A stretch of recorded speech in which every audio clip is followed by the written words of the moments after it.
Sexta-feira, chegamos no nosso resumo da semana, nosso guia de estudo da Palavra de Deus, alusões, imagens e símbolos, como estudar a profecia bíblica.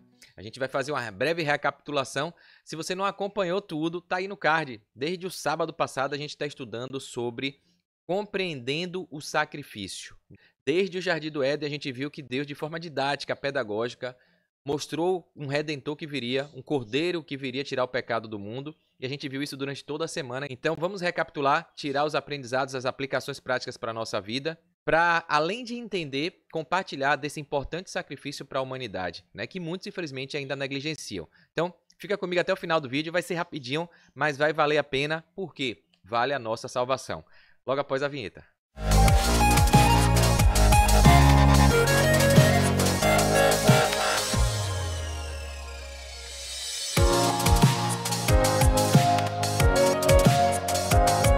Maravilha, vamos lá então, né? Compartilhando aqui a tela, os slides com você, eu sempre gosto porque fica visualmente melhor.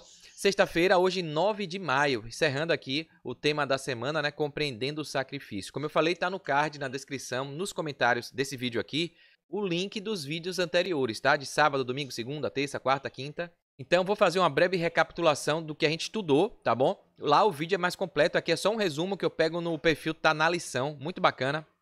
Tem o Instagram deles também aí. Então, sábado a gente viu que o Pai nos amou primeiro. O Filho se entregou por inteiro. E nós? O que é que a gente tem feito, o ser humano, né? Tem encontrado isso? Tem reconhecido isso? Tem sido grato por isso? A verdade é que vivemos para adorar o único que é digno, o Cordeiro que foi morto e vive, exaltado por todos que entendem o valor de um amor assim, né? E aqui continua dizendo que a dignidade de Cristo revela o amor infinito do Senhor, do Deus Jeová, que fez o sacrifício supremo, um ato que levará os seres humanos e as criaturas inteligentes do universo a se maravilharem por toda a eternidade, né? No domingo, a gente viu que Deus não quer o teu ritual vazio, apenas uma cerimônia ali, de forma mecânica, uma adoração ali mecânica, né? Mas Deus quer o teu coração rendido, a gratidão, o arrependimento, o amor, é a essência do que você tem. E não um ato em si, né? A gente viu isso aqui durante o estudo. Sacrifícios sem obediência são barulhos sem valor. O que toca o céu não é o que você oferece. Deus não precisa de nada, Ele é onipotente, onipresente, onisciente, dono do ouro, da prata, de tudo. Não é o que você oferece que importa, é quem você é, como você está sendo, né? Então, mas como te entregas. O cordeiro importa, mas o coração vem primeiro. A gente viu isso no domingo, que a atitude de autossuficiência dominou o mundo. A gente viu nas lições passadas, das semanas passadas aí sobre as nações, as cidades, os estados que foram se organizando, o povo rebelde, idólatra, desobediente e buscando autossuficiência, governo do povo, ao invés de ser governado por Deus, né? A gente viu que Caim desejou viver da maneira como queria, né? E apresentou a Deus um mero ritual com base em suas preferências, no que ele achava que era melhor, né? Como se ele estivesse dando um presente. E a gente viu que o ritual, o sacrifício, é um presente de Deus pra gente. É descendente, não é ascendente do ser humano para Deus. É de Deus para o ser humano, né? Na segunda, a gente viu que nossos pecados custaram sangue, dor e cruz. Nada leve, tudo muito pesado, né? Nada simbólico. O preço foi real, o inocente morreu no nosso lugar. A cruz nos lembra que a graça é gratuita para nós, mas foi paga com o sofrimento do Filho de Deus. Uma outra coisa que é importante que a gente viu na segunda é que todo o sistema sacrificial, tudo que está na Bíblia do Velho Testamento e no Novo, o templo, os rituais, apontavam para a morte de Jesus, para a vida e morte de Jesus, né? O Cordeiro de Deus que tiraria o pecado do mundo. Uma vez que ele cumpriu sua promessa na cruz e ressuscitou, vencendo a morte, os tipos se tornaram desnecessários. Então, todas as cerimônias, os rituais que remetiam, que eram tipo do antítipo que viriam, que eram sombra da realidade, depois que Jesus vem, que realiza a profecia, que morre na cruz, todo o ritual que representava isso não precisa ser mais feito, né? Então, o que vigora agora são as leis morais e as leis de saúde, as leis cerimoniais, os rituais. Quando Jesus vem, essas leis passam a ser desnecessárias, porque ele veio, né? Ele se fez carne, tá bom? Na terça-feira, a gente viu aqui que Jesus viveu a vida que não conseguimos viver e morreu a morte que era nossa. Essa é a graça, é o presente, é a dádiva, né? Agora somos livres da condenação e chamados a viver como filhos redimidos. Então é importante saber disso porque Os chamados para viver como filho redimido é o seu estilo de vida, é você se permitir ser nova criatura. Como é que você faz isso? Obedecendo, sendo obediente aos mandamentos de Deus, buscando seguir, cumprir o que está na palavra de Deus, né? E não que você, uma vez salvo, salvo para sempre, não precisa fazer mais nada, independente das suas obras, dos seus atos, você vai ser salvo. Não. Ele deu a salvação para todos, mas ele pede que você aceite. E a demonstração dessa aceitação a gente viu que é a obediência, né? Então, Jesus foi o único ser humano cuja vida satisfez perfeitamente a santidade de Deus. Porque a gente, por nós mesmos, a gente não consegue nada, né? Então não é legalismo, não é fazer para ser salvo. É porque sou salvo, eu procuro servir, procuro fazer o que Jesus fez, né? Ainda que eu caia, ainda que eu não consiga, por ele a misericórdia nos alcança, né? Quarta-feira, Deus odeia o pecado, mas nos ama tanto que escolheu se aproximar, viver como nós, brilhar em humanidade e morrer em nosso lugar para que fôssemos salvos de verdade, né? Então, Deus sempre buscando a humanidade, mesmo com rebeldia, com traição, com idolatria, Deus sempre quer habitar conosco, dentro de nós, né? Então, aqui tem um pensamento, uma reflexão, ó. Pense no que isso significa. O Criador do Universo, o Deus Todo-Poderoso, que não precisa de nada, ter criado alguém em imagem e semelhança dele e fazer de tudo um plano de redenção para viver eternamente conosco, né? Ele condescendeu não apenas em viver entre nós, em habitar conosco, mas em morrer por nós, em mandar o seu Filho. E a gente viu que Jesus e Deus é um só, né? Jesus deixou isso claro, que ele é Deus. Quinta-feira, só quando vemos a santidade de Deus percebemos nossa condição real. E é nesse encontro com a verdade que a cruz brilha. Ela revela o amor do Pai e o quanto precisamos desesperadamente de Jesus, né? Então, a gente mostrando aí que quando os profetas viram ali o trono, viram a pequenez deles, né? Quando vemos a dignidade de Deus, compreendemos a situação humana. Trapos de imundícias, indignos, né? E precisamos de Cristo como nosso Redentor. Beleza? Então aí, resumindo aí a semana toda que a gente viu, passa aí no card para você pegar com maior profundidade. E hoje, sexta-feira, dia 9, a gente vai ver aqui o resumo. O professor Gilberto Brasiliano sempre traz, eu gosto muito. No encerramento desse estudo, precisamos rever os pontos principais que nos ensinaram mais sobre o sacrifício de Jesus na cruz, projetando seus resultados nas profecias e narrativas do Apocalipse. Os seres celestiais reconhecem Jesus como digno de toda a honra e toda a glória, e o único capaz de encerrar o capítulo do pecado neste mundo, para inaugurar um novo reino onde os salvos viverão em eterna gratidão diante do Pai e dos seres santos celestiais, né? Então, o reino de Jesus não é desse mundo. Muita gente achou que era um reino bélico, militar, que ia tomar Roma, e a gente viu que ele veio, tentou ensinar, e ainda assim os discípulos que estavam ali coladinhos não entenderam. E ainda tem hoje que acha que o reino é dentro de nós, que é a gente que faz o nosso reino. Não, a Bíblia deixa claro que tem um reino. Jesus foi, está preparando o lugar. Ele diz que quando preparar, ele vai voltar para nos buscar e nos levar para ficar conosco lá, né? Então, essa é a profecia, né? Então, a gente viu que o sacrifício de Jesus foi completo e feito uma só vez, em contraste com os milhões de sacrifícios que foram feitos pelo povo de Deus ao longo da história da humanidade, né? Que representavam ele. Muitos desses sacrifícios foram rejeitados por Deus por causa da idolatria que envolvia o coração dos ofertantes. A gente estudou aqui a questão dos sacrifícios inúteis, né? Ou seja, estava fazendo só de forma mecânica, de qualquer jeito. Então não adianta, não é o rito em si. E aí fica o alerta pra gente, né? Como é que a gente tem adorado? Qual é o propósito? Qual é o motivo da nossa oferta, né? Seja cantando, pregando, estudando, fazendo bem para alguém, né? O nosso dinheiro, o que é que a gente tem adorado? Hoje Deus pode rejeitar nossa adoração se nosso coração não estiver com os motivos corretos para oferecermos algo ao santo Deus, né? Aprendemos nesse estudo que o sangue de Jesus foi suficiente para perdoar os pecados dos que ofereceram sacrifícios e recebiam um crédito antecipado de perdão. Isso tudo pela fé no sacrifício de Jesus, né? Quem aceitar, recebe. Os sacrifícios se repetiam e o sangue dos animais derramados só tinham validade porque simbolizavam o sangue do Filho de Deus. A gente viu que o animal em si era só um símbolo, não vale de nada. Deus não está aí ligando para sangue, para matar, diferente do paganismo. Idólatra que achava que o Deus se alimentava, gostava, queria agradar o Deus ali para receber alguma coisa em troca, né? Não. Como a gente viu aqui o sacrifício, toda a história da redenção é Deus dando presente pra gente. A gente não tem nada para oferecer para Deus, né? A não ser o nosso coração contrito, a nossa obediência, né? Isso que ele quer. E aí a gente viu o sacrifício do Cordeiro Pascal, né? O que podemos dizer do Cordeiro Pascal? Símbolo de libertação do Egito e símbolo do Messias que nos libertaria do Egito espiritual, trazendo a esperança para chegarmos a Canaã celestial. A gente viu ali que o sangue nos umbrais das portas ali foi que trouxe salvação para aquela casa, né? Enquanto o anjo da morte passou e destruiu os primogênitos. Então, quem aceitou, quem obedeceu, quem se submeteu ao sacrifício, foi salvo. Por isso o apóstolo Pedro nos desafiou a valorizarmos o sangue de Cristo, sangue do verdadeiro Cordeiro que nos comprou e garantiu nossa redenção, né? No templo, a gente viu que Jesus trouxe a glória do Pai para o edifício e mostrou para a humanidade a face interativa do Deus Criador. Jesus era a figura do Pai, se sociabilizando com os seres humanos e permanecendo com eles. Foi o Deus conosco, Emmanuel, né, que ficou para sempre. A gente viu também na lição dessa semana que o primeiro templo de Salomão foi preenchido por Deus, ali os louvores, tudo, né?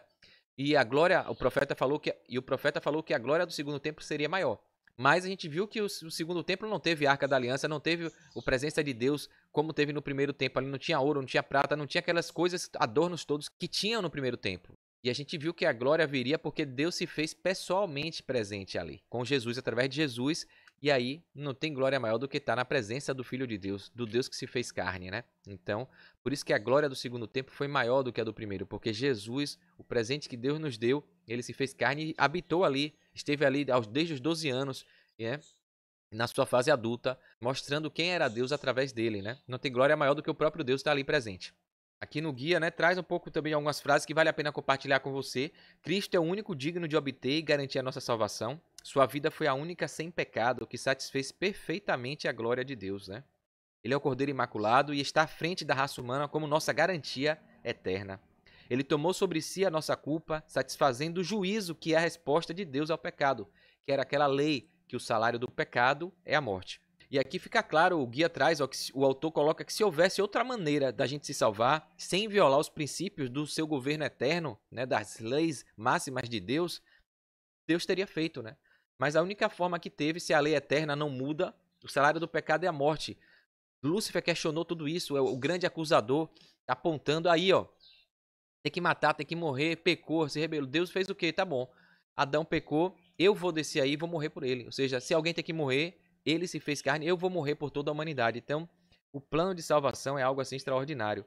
A transgressão da lei de Deus exigia a vida do pecador, mas aí Deus foi lá e colocou o filho dele para morrer no lugar do pecador. Um sacrifício substitutivo, como a gente viu lá de Isaac, né? O Isaac pergunta para Abraão, pai, cadê o cordeiro? Né? E aí Abraão fala, Deus proverá, né? Deus proveu, Deus mandou o filho dele, né? Então toda a simbologia remete a Jesus, o plano de salvação, né?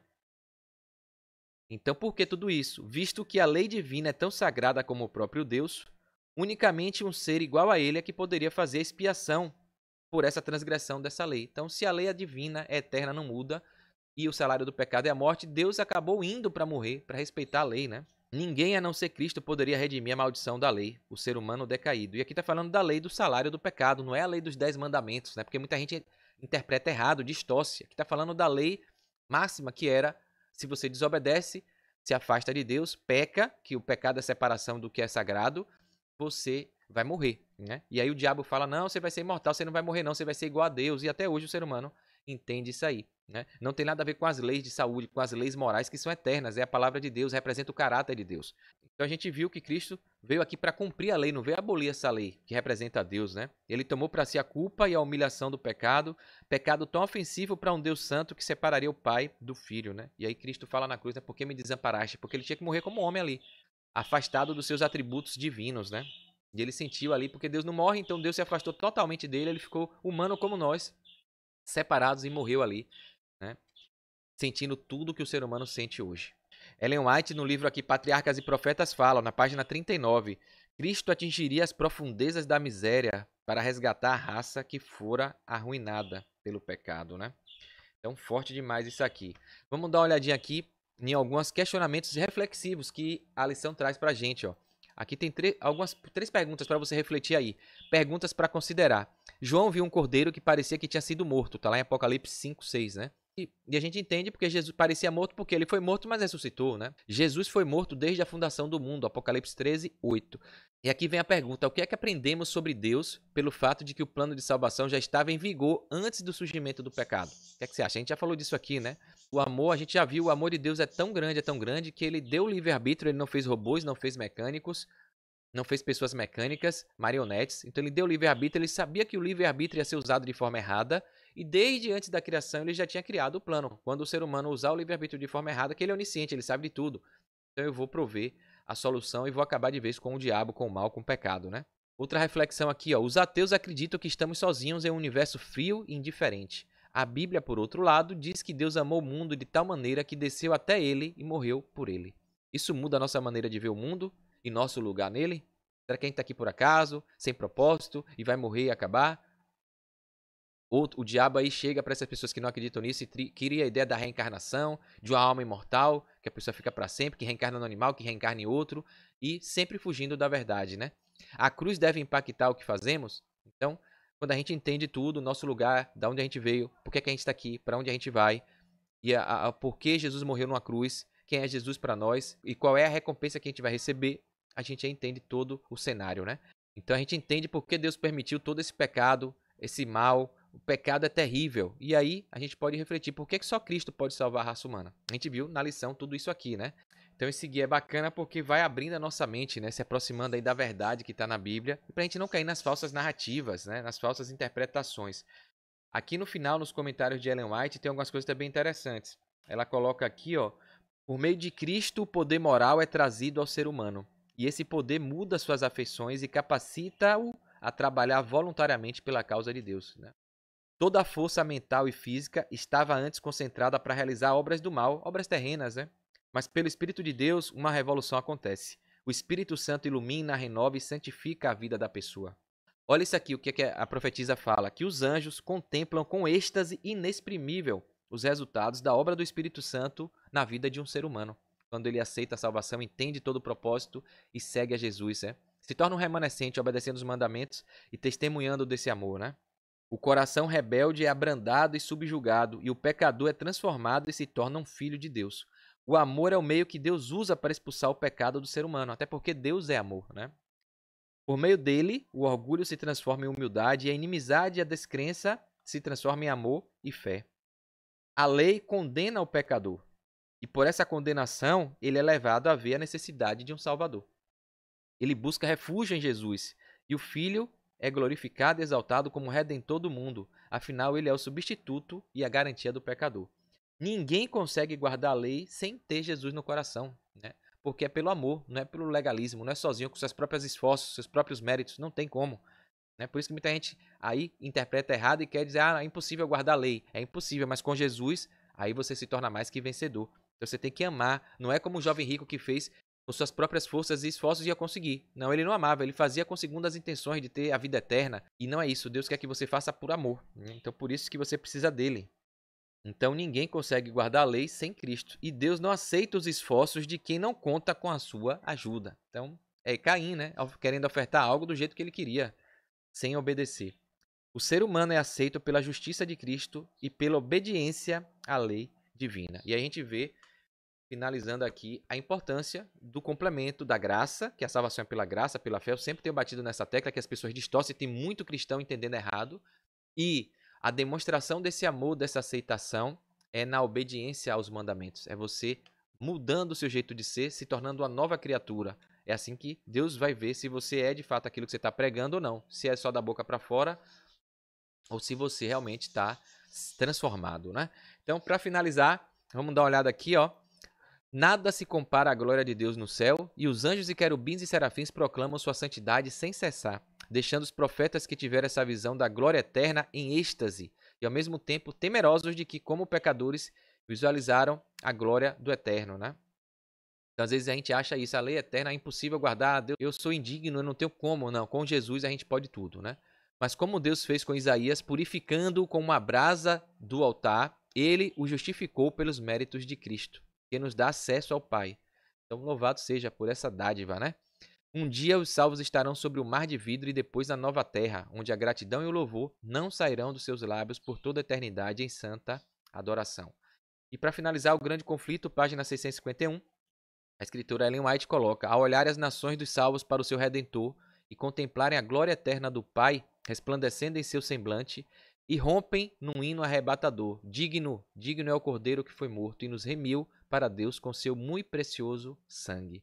Bom, então, feliz sábado para você desde já, que Deus te abençoe, que você possa ser obediente, né? Demonstrar esse amor que você tem, guardando um dos mandamentos aí que foi esquecido pelo sistema papal, pelos idólatras, pelo paganismo, né, que é o dia santo, abençoado, que Deus criou o mundo, separou e santificou e pediu para a gente guardar.